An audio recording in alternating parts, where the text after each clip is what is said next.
Hello दोस्तों, आप सभी का आपका अपने YouTube चैनल में एक बार से फिर से स्वागत है। सभी को नमस्कार। तो स्टार्ट कर लेते हैं आज के अपना एक नया टॉपिक, और वो भी हम साइंस का फिजिक्स का टॉपिक स्टार्ट करने जा रहे हैं। वो है आपका मोशन। यहाँ से क्वेश्चंस की बात करें तो सबसे पहले जो क्वेश्चंस आपके आते हैं, देखिए मोशन से आपसे क्वेश्चन पूछे गए हैं ऑब्जेक्टिव फॉर्म में, वो रेलवे के द्वारा यहाँ से साइंस में आपके स्पेशली साइंस आपको यहाँ पे पूछा जाता है। फिजिक्स हो, चाहे वो केमिस्ट्री हो, चाहे वो बायो, तो यहाँ से आपको हर एक टॉपिक से आपको क्वेश्चन देखने को मिलते हैं। आज हम स्टार्ट कर रहे हैं फिजिक्स का मोशन वाला जो टॉपिक है, गति। उसके अंदर आज जो हम इसकी थोड़ी पहले थ्योरी पढ़ेंगे, फिर उसके बाद हम पीवाईक्यू क्वेश्चन से डिस्कशन करेंगे, और जो भी आपके न्यूमेरिकल्स होंगे उनको भी हम यहाँ पे डिस्कशन करने वाले हैं। जैसे कि आपका देखिए, सबसे पहले आज का जो हम टॉपिक स्टार्ट करने जा रहे हैं वो है आपका मोशन। वो कौन सा आपका मोशन, जिसको हम हिंदी में कहते हैं गति। तो यहाँ से इस तरीके के कुछ फैक्ट पढ़ेंगे, और फैक्ट को पढ़ते हुए आगे बढ़ेंगे हम। थ्योरी के फॉर्म में फैक्ट को पढ़ना, और फैक्ट के पढ़ने के बाद हम सीधा पीवाईक्यू क्वेश्चंस पे आगे बढ़ेंगे। जैसे कि आपका आज का पहला टॉपिक हमने गति लिया, तो उसकी आपकी देखिए डेफिनेशन क्या होती है। यदि हम डेफिनेशन की बात करें, डेफिनेशन आपकी क्या डेफिनेशन होती है, देखिए आपको डेफिनेशन होती है जो इसकी पोजीशन में, जो इसकी पोजीशन में चेंज होता है, मतलब चेंज इन पोजीशन। चेंज में जो उसके, जैसे कि कोई वस्तु रखी है और वो एक स्थान से दूसरे स्थान तक जा रही है, ठीक है, तो उसकी जो पोजीशन में चेंज हो रहा है उसी को क्या गति कहते हैं। और वो किसके जो surrounding in the the travel of time, कुछ समय में परिवर्तन, जो उसकी स्थिति में परिवर्तन होता है, उसी को क्या कहते हैं, गति कहते हैं। जैसे कि दैनिक जीवन में हम, जैसे कि अपना चलना चलना दौड़ने या फिर गाड़ी चलाने जैसी जो एक्टिविटी होती है, उन्हीं को क्या कहते हैं, हम गति कहते हैं। तो ये आप फैक्ट याद रख सकते हैं कि आपका देखिए एग्जाम्पल में, जैसे चलना, दौड़ना, गाड़ी चलाना, ये सब चीज, ये एक्टिविटी क्या कहलाएंगी, ये गतिविधि क्या कहलाएंगी आपकी। ये गतिविधि ही आपकी क्या कहलाएंगी, मोशन कहलाएंगी, ये आपकी गति कहलाएंगे। जैसे कि आपका देखिए यहाँ पे एग्जाम्पल में आपको गाड़ी दिखाई दिया, गाड़ी चलती हुई दिखाई दे रखी है। उसके बाद देखिए एग्जाम्पल में यहाँ पे आपको पक्षी का ट्रैवलिंग, पक्षी जो है एयर में आपका ट्रैवल कर रहे हैं, उड़ रहे हैं। उसके बाद देखिए फिश, फिश अपना वाटर के अंदर आप जो है वो ट्रैवल कर रही है, वो चल रही है, घूम रही है। देन उसके बाद देखिए आपका ट्रेन, ट्रेन एक क्या अपने ट्रैक पे जो है गतिमान है। Train moving on track, track पे एक मूविंग गतिमान हो रही है। तो उस तरीके से आपको ये सब चीज जो एग्जाम्पल फॉर्म में, पिक्चर फॉर्म में दिखाई दे रही है, सब क्या है, आपके मोशन है, गति है। ठीक है, इनके अंदर, सबके अंदर मोशन है, गति है। तो ये आप यहाँ पे याद रखेंगे, एग्जाम्पल को ही रिलेट करके आपसे ऑब्जेक्टिव क्वेश्चंस बनाए जाते हैं। ठीक है, चलिए नेक्स्ट आगे आता है आपका, अब आता है यूनिफॉर्मेशन मोशन। जैसे कि आप देखते हैं एक समान गति, एक समान गति क्या होती है। एक समान गति, जैसे कि मान लीजिए आपका यहाँ से 0 है और 0 से 4 मीटर है, तो एक 0 से 4 मीटर, फिर 4 मीटर से 8 मीटर, आपको कुछ डिस्टेंस दी है ये पार्ट में, 4 4 मीटर के डिस्टेंस में। अब देखिए 0 से जैसे 4 मीटर यहाँ पे जो डिस्टेंस है, यहाँ से यहाँ तक की जो डिस्टेंस है, तो यहाँ पर इसको ट्रैवलिंग समय कितना लगा, 2 सेकंड। और यहाँ पे भी जैसे 4 से 8 मीटर पे जाते हैं, तो यहाँ पे भी ट्रैवलिंग समय कितना, 2 सेकंड है। तो और यहाँ पे भी 2 सेकंड है। तो एक निश्चित समय है, कैसा है, एक एक निश्चित समय दिया है कि निश्चित समय लगता है, निश्चित समय आपका जो है यहाँ पे लगता है। वो निश्चित समय कितना देर का, हर 4 मीटर पर, प्रत्येक 4 मीटर पर कितना लगता है, आपका लगता है 2 सेकंड। तो ये एक निश्चित समय हुआ कि हर 4 मीटर में 2 सेकंड लग रहा है। तो उस निश्चित समय को क्या कहते हैं, समय अंतराल में समान दूरी। तो डेफिनेशन जैसे दिया है कि समान समय अंतराल में समान दूरी तय करती है, उसे क्या कहते हैं, उसे एक समान गति कहा जाता है। तो उस तरीके से आप समझ सकते हैं, जैसे कि इंग्लिश में दिया है equal distance in equal time interval, then it motion said to be uniform motions. ठीक है, ये आपको इस तरीके से कुछ चीजें समझाई गई है। नेक्स्ट आप देखिए आगे आपको आता है, इसमें फिर दूसरा पॉइंट आपको दिया गया है कि एक आता है आपका असमान गति। अब असमान गति क्या होती है, असमान गति आपको इस तरीके से पिक्चर्स फॉर्म में आप जो है यहाँ बता सकते हैं, जिसको हम बोलते हैं असमान नॉन यूनिफॉर्म मोशन। तो नॉन यूनिफॉर्म मोशन क्या होता है, जस्ट उसका अपोजिट होगा। उसमें आपको निश्चित समय लग रहा था, अब इसमें क्या होगा, एन, मतलब उसका टाइम आपका निश्चित नहीं होगा। मान लीजिए जैसे कि एग्जाम्पल में हमने यहाँ पे देखा थी, 0 से आपको 1 मीटर पे पहुंचते हैं, फिर आप क्या है, आप 1 मीटर से अब 10 मीटर पे जाते हैं। अब यहाँ पे देखो टाइम तो आपको सेम दे रखा है, बट 0 से 1 मीटर में 2 सेकंड लगते हैं, और 1 मीटर से 10 मीटर में भी 1 सेकंड लगते हैं। तो टाइम का इंटरवल अब आपको अलग हो गया। डिस्टेंस अलग होगी। देखिए 0 से 1 मीटर पे 2 सेकंड लगते हैं, फिर आप 1 मीटर से 10 मीटर पे जाने पर भी 2 सेकंड लग रहे हैं, तो टाइम का डिफरेंस हुआ, कहीं ना कहीं अंतराल आपको डिफरेंस नजर आया। जैसे कि 10 मीटर से 25 मीटर पे भी आपको 2 सेकंड लग रहे हैं। तो आपको या तो आपने व्हीकल चेंज किया, कुछ आपको चेंज उस तरीके से मोशन स्पीड बढ़ाई कुछ का, तो उस तरीके से आपको देखो टाइम आपको निश्चित दिया, बट आपका जो है डिस्टेंस कुछ ज्यादा कवर कर रहा है उस कम समय में। ठीक है, तो जैसे कि आपको दिया है डेफिनेशन में ये समझाया गया कि किसी वस्तु द्वारा समान समय अंतराल में, किसी वस्तु द्वारा समान समय अंतराल में, समान समय क्या होगा, समान इक्वल होगा। ठीक है, समान समय अंतराल और असमान, असमान दूरी, दूरी क्या है, असमान है, बस समय अंतराल क्या है आपका, निश्चित है, तो उसे क्या कहते हैं, उस गति को असमान गति कहा जाता है। मतलब आपकी दूरी तो डिफरेंट होगी, बस समय क्या होगा आपका, समान होगा, तो उसको असमान गति कहते हैं। नेक्स्ट आगे बढ़ते हैं। नेक्स्ट है आपका रेस्ट। रेस्ट क्या होता है, विराम अवस्था, बिल्कुल रेस्ट, शांत, एक एक जगह। देखिए ये क्या होता है, विराम अवस्था क्या होती है, जो कि बिना किसी गति या परिवर्तन, बिना किसी गति या परिवर्तन या स्थिति में परिवर्तन की अवस्था को, मतलब कोई भी आपकी ना तो उसकी पोजीशन में कोई चेंज हो रहा होगा, और ना ही उसकी स्थिति में, ना ही किसी जो है उसका मोशन हो रहा होगा, और ना ही जो जैसी सैचुरेशन, मान लीजिए कोई व्यक्ति पर्सन बैठा है, वो यहाँ पर है, कोई एक व्यक्ति है और वो यहाँ पर ही बैठा है, तो यहाँ तो ना तो वो अपनी पोजीशन से चेंज हुआ और ना ही वो मूव कर रहा है, तो उस चीज को क्या कहेंगे आप, रेस्ट कहलाएगा। ठीक है, तो विराम की स्थिति में कोई वस्तु अपने परिवेश के सापेक्ष स्थिर रहती है। विराम की स्थिति में कोई वस्तु अपने परिवेश के सापेक्ष क्या रहती है, स्थित स्थिर रहती है। तो आप ये फैक्ट याद रखेंगे, क्योंकि ये फैक्ट आपको डायरेक्टली ऑप्शन क्वेश्चन में मिलते हैं, ऑप्शंस आपके यहीं से बनते हैं। और विराम और गति सापेक्ष शब्द हैं। विराम क्या है, विराम देखिए, विराम और गति ये क्या है, एक दूसरे से रिलेटिव हैं। क्या है, रिलेटिव टर्म है, एक तरीके से क्या है, रिलेटिव टर्म्स होती हैं। जैसे कि एक वस्तु किसी स्थिति में विराम की स्थिति में हो सकती है, लेकिन अन्य स्थितियों में वह वस्तु गति में हो सकती है। तो ये दोनों अलग अलग कंडीशंस है, रेस्ट और आपका मोशन। नेक्स्ट आता है विराम अवस्था, रेट। जो है रेस्ट जो अवस्था होती है, कंडीशन होती है, वो कैसी होती है, देखिए आपको जैसे कि हम बात करें, अब आपको पिक्चर की फॉर्म में बताया, ये आपका, ये कैसी है, ये दोनों दोनों कार इक्वल स्पीड से और इक्वल जो है इक्वल रोड पे आपको चल रही हैं, तो दोनों की कंडीशन कैसी होगी, देखिए यदि दो कार समान वेग से साथ साथ चल रही हो तो एक दूसरे के सापेक्ष विराम की अवस्था में होंगी। तो एक दूसरे के सापेक्ष कैसे होंगी, विराम अवस्था होंगी, मतलब उनकी स्पीड इक्वल है, दोनों 70 की स्पीड पे। ये वाली भी आपकी जो है 70 की स्पीड पे चलती है, देखिए ये वाली भी आपकी 70 की स्पीड पे चलती है, और ये वाली भी आपकी 70 की स्पीड पे, दोनों ही क्या है आपकी 70 की स्पीड से जा रही है। तो दोनों कैसी कहलाएंगी, इक्वल स्पीड है और इक्वली इक्वली आपको एक साथ चल रही है, और तो वो कंडीशन कहलाएगी इनकी विराम अवस्था कहलाएगी। कैसी कहलाएगी, आपकी विराम अवस्था जो है इनकी ये कहलाने वाली है। ठीक है, चलिए नेक्स्ट आगे बढ़ते हैं। उसके बाद देखिए आपको इसमें इंग्लिश दूसरा वर्ड है कि परंतु, सड़क के किनारे लगे पेड़ों तथा सड़क पर जा रहे व्यक्तियों के सापेक्ष में वे गति की अवस्था में होंगे, बिल्कुल होंगे, क्योंकि ये दोनों गाड़ियां क्या होंगी, जो वहां पे स्थित खड़े व्यक्ति हैं या फिर आपके जो हैं जो पेड़ हैं वो क्या होंगे आपके, वो उनकी गति की अवस्था में होगी, ये गाड़ी क्या होगी, इनके रेस्पेक्ट में ये इसके गति की अवस्था में होगी। ठीक है, तो ये भी आप कंडीशन याद रखेंगे। चलिए नेक्स्ट आता है आपके गति के टाइप्स ऑफ मोशन। अब कितने टाइप्स के आपके मोशंस होते हैं उनको देखो।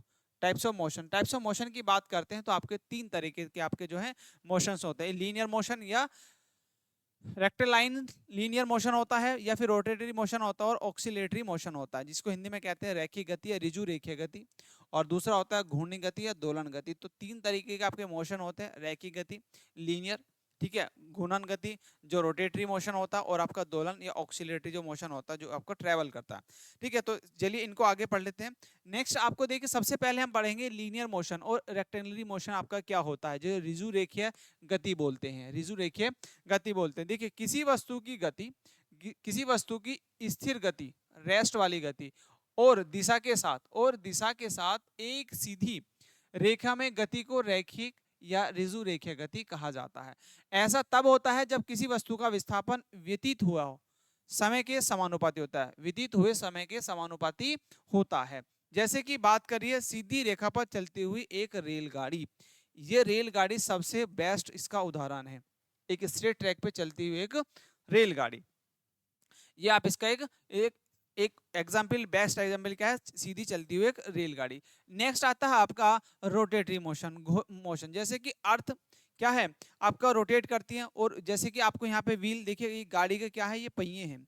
अब ये व्हील क्या है, ये रोटेट करता है किसके साथ में, आपका एयर में, या फिर आपका जो है रोड के साथ में। तो spin off a wheel, wheel का घूमना, रोटेटिव ऑफ द अर्थ, अर्थ का घूमना, और फिर movement of the blades of fan, जो फैंस के जो फैन है, जो पंखा है, उसके जो ब्लेड्स हैं वो क्या कर रोटेट करते हैं। तो इसकी एक आप डेफिनेशन बनते हैं, किसी अक्ष, है ना, किसी अक्ष या केंद्र बिंदु के चारों ओर किसी वस्तु की गति को घूर्णन गति कहते हैं। मान लीजिए एक सेंटर है, तो इस सेंटर के चारों ओर कौन रोटेट कर रहे हैं, ये जो पंखड़ियां हैं, ये पंखड़ियां हैं, ठीक है। ऐसे ये भी यहाँ पे इसका एक सेंटर है, मान लीजिए सेंटर है, तो अर्थ एक इसे रोटेट कर रही है, इस एक्सिस पर रोटेट कर रही है। ऐसे इसका जो व्हील होगा गाड़ी का, तो व्हील सेंटर ये होगा, और ये इसी के अराउंड ये जो है पहिया रोटेट कर रहा है, घूम रहा है, ये इसी के अराउंड आपका रोटेट करता है। तो यही क्या कहलाता है आपका रोटेटरी मोशन। मतलब किसी एक निश्चित पॉइंट पर, किसी एक निश्चित पॉइंट पर, मान लीजिए ये है और इसके ये एक निश्चित पॉइंट, और इससे मैं कनेक्ट कर दूं, तो ये इसी के अराउंड आपका घूमता रहे, इसके अलावा किसी से न घूमे, तो इसको क्या कहेंगे, एक रोटेटरी मोशन कहलाएगा। मतलब एक पॉइंट, निश्चित पॉइंट के, एक निश्चित पॉइंट के अराउंड घूमना ही वो क्या कहलाएगा, रोटेटरी मोशन कहलाएगा। चलिए नेक्स्ट आपका थर्ड आता है आपका ऑक्सिलेटरी मोशन, जो दोलन गति कहते हैं, जिसको दोलन गति कहते हैं। इसके देखिए, यह केंद्रीय समयावस्था, साम्यावस्था स्थिति के चारों ओर एक पुरावर्ती आगे पीछे की गति होती है। जैसे कि आपका गिटार, सबसे बेस्ट उदाहरण है गिटार। जैसे गिटार के ये वायर होते हैं, ठीक है, जैसे इसको आप टच करते हैं तो ये आगे पीछे दोनों तरफ रोटेट करेंगे, इधर भी रोटेट करेगा और ये इधर भी रोटेट करेगा, तो एक साउंड निकालता है रोटेशन। तो इसी ये सबसे बेस्ट उदाहरण है इसमें है। और ये एक सेंटर में बंद हुए, एक सीधी लाइन में और एक ही सेंटर में, तो वहां से रोटेट करते हैं उसी पॉइंट से। जैसे कि एक यह केंद्रीय साम्य अवस्था स्थिति के चारों ओर एक पुनरावर्ती आगे पीछे की गति करते हैं। मतलब एक वायर आपका मान लीजिए यहाँ पे बंधा और एक यहाँ पे बंधा है और यहाँ पे, और ये क्या करेंगे, मूव यहाँ पे भी करेगा और यहाँ पे भी करेगा। मतलब इसका एक्स आ जाएगा, फिर ऐसे आ जाएगा, और फिर रोटेशन करने के बाद फिर स्ट्रेट भी हो जाएगा। तो कुछ इस तरीके की कंडीशन आपकी जो है किसमें आती है, आपकी दोलन गति के अंदर आती है, जो कि पीछे भी जाता है फिर आगे भी जाता है। तो उस तरीके का मौसम, बट वो एक निश्चित बिंदु पर है, बट वो क्या है कि निश्चित पॉइंट पर बंधा हुआ है। जैसे कि बेस्ट एग्जांपल ये है कि आपका कोई एक ऑब्जेक्ट है कोई एक आपका, मान लीजिए कोई आपका प्लम बॉब है, कुछ इस टाइप का है, वो आपका एक लटका हुआ है। जब उसको हम थोड़ा सा मूव करेंगे ऐसे, मैंने इसको इस तरफ पुश किया, इस तरफ खींचा, तो ये जैसे ही ऊपर खींचेंगे, जब मैं यहाँ से छोड़ूंगा तो ये रोटेट ऐसे ऊपर, एक बार ऐसे भी जाएगा फिर ऐसे जाएगा, ऐसे रोटेशन करता रहेगा, बट एक निश्चित बिंदु पर वही बंधा हुआ है। तो वो क्या कहलाएगा, आपका दोलन गति कहलाएगा, ऑक्सीलरेटर मोशन कहलाएगा। तो ये एग्जांपल में याद रख सकते हैं, एक तो गिटार, ठीक है, vibrating quarter starting the production और साउंड ऑफ द वेव्स, ठीक है। तो आप इस तरीके से इसको याद रखेंगे। और एग्जांपल का आपका बहुत बहुत इंपॉर्टेंट है एग्जांपल, आपको जैसे एक पेंडुलम है और एक आपका गिटार, इसके दो बेस्ट एग्जांपल हो सकते हैं। नेक्स्ट आपका देखिए, नेक्स्ट है एक है आपका डायमेंशन मोशन होते हैं, है ना। जैसे 1 डायमेंशन होता है आपका, 2 डायमेंशन होता है, 3 डायमेंशन होता है। तो डायमेंशन यूनिट्स होती हैं आपकी विमेय गति की। जैसे कि आपको डायमेंशन मोशन होते हैं, ठीक है। डायमेंशन मोशन आपके सिंगल होता है, आपका 2 भी होता है, 3 भी होता है। जो डायमेंशन मोशन देखिए, सबसे बेस्ट एग्जांपल आपका ये है। जैसे कि आप देखेंगे यहाँ से यहाँ तक की डिस्टेंस क्या दे रखी है, आपको दिया a train on a straight railway track can go only back and forth, ठीक है। आप क्या करेंगे, जैसे ही आपको देखिए मोशन, आपको एक जैसे कि एक सीधी रेखा पर किसी वस्तु की गति एक स्ट्रेट लाइन में, जैसे कि एक ब्रिज भी हो सकता है भाई, देखिए यहाँ पे आप इसके अलावा आप मोशन नहीं कर सकते, इसके अलावा आप एक अदर वे में नहीं जा सकते, सिर्फ आपको स्ट्रेट ही बढ़ना पड़ेगा। इसके अलावा आप इधर को नहीं घुस सकते ना ही इधर को, आपको ओनली सीधा ही जाना पड़ेगा। उसी तरीके से ट्रेन का भी आपको एक फंडा है कि ट्रेन आपकी एक ही ट्रैक पे चलेगी, उसके अलावा वो इधर उधर को मोशन नहीं करेगी, ठीक है। तो वो क्या होगा आपका ऑन 1 डायमेंशन मोशन होगा। मतलब एक सिंगल ट्रैक पे जो सिंगल एकदम स्ट्रेट लाइन में जो बढ़ रहा हो, उसको क्या कहेंगे अब, सिंगल मोशन होगा। नेक्स्ट दूसरा देखिए आपका डबल मोशन होगा। जैसे कि टू डायमेंशन मोशन होगा। 2 डायमेंशन मोशन जो होता है वो आपका तो विभिन्न डायरेक्शन में आपको बढ़ सकते, जैसे कि मान लीजिए एक आपका हॉरिजॉन्टल और एक आता ऊर्ध्वाधर। मतलब एक आपका क्षैतिज और ऊर्ध्वाधर होता है, जिसको हम हिंदी इंग्लिश में horizontal and vertical. Horizontal and vertical axis से आप समझ सकते हैं। तो उसमें होता है जैसे कि एक समतल में किसी वस्तु की गति, जिसमें गति के क्षैतिज और ऊर्ध्वाधर दोनों अवयव शामिल होते हैं, मतलब वर्टिकल भी आप और हॉरिजॉन्टल भी। जैसे मान लीजिए दो एक्सिस होती हैं आपकी, एक एक्सिस ये होती है और एक एक्सिस ये वाई वाई एक्सिस होती है और ये आपका एक्स एक्सिस होती है। तो वर्टिकल भी और हॉरिजॉन्टल भी वो मूव कर सके, उसी तरीके से आपको यहाँ पे भी दिखाया गया है।